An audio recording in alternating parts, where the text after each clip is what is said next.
He determined that he must be close to the Azores based on dead reckoning calculations, but a more precise estimate of their position was essential if he was to make it to their intended rendezvous site at Horta Bay. 1,300-mile first leg across the Atlantic. Towers knew that he had no choice. He must find a suitable place to set down, but since they were still flying in thick fog, there was no opportunity to pick a preferred landing site in some protected bay.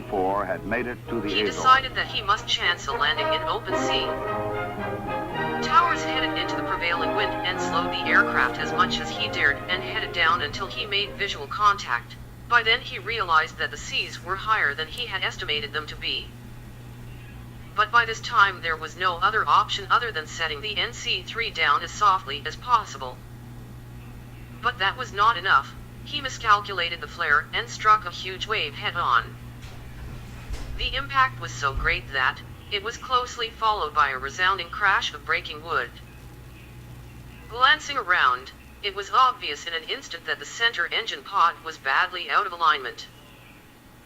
The force of the impact had caused one of the main supporting struts to buckle and collapse.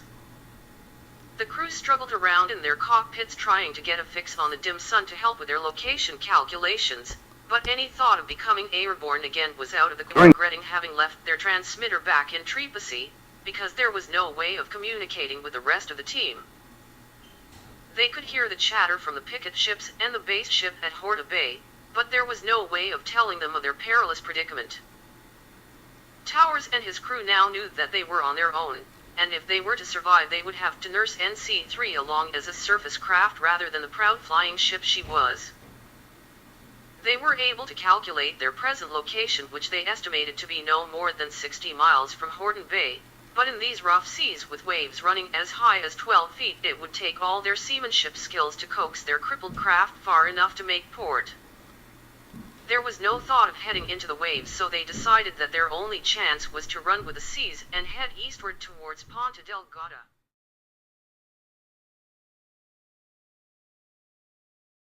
In the 1,300-mile flight, the Navy had provided 68 destroyers along the flight path. Star shells and searchlights were the guides by night, and smoke trails were followed during the day.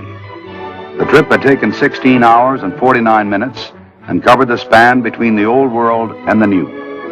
It was May 17, 1919.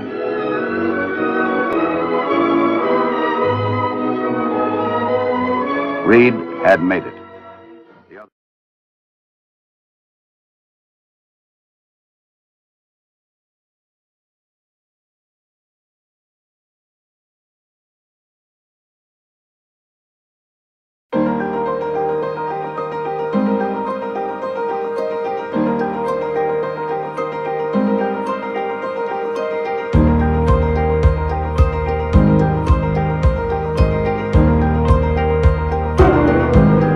Reed took off on the morning of May 27th for Lisbon, Portugal, and the completion of the Atlantic crossing, a distance of 800 nautical miles.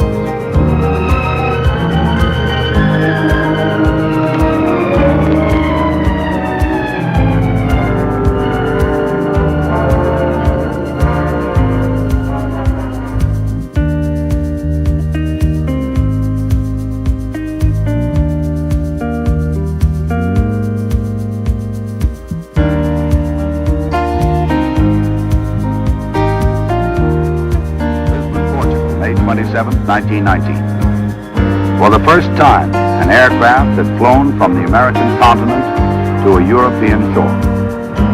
Reed radioed back home, "We are safely across the pond. The job is finished."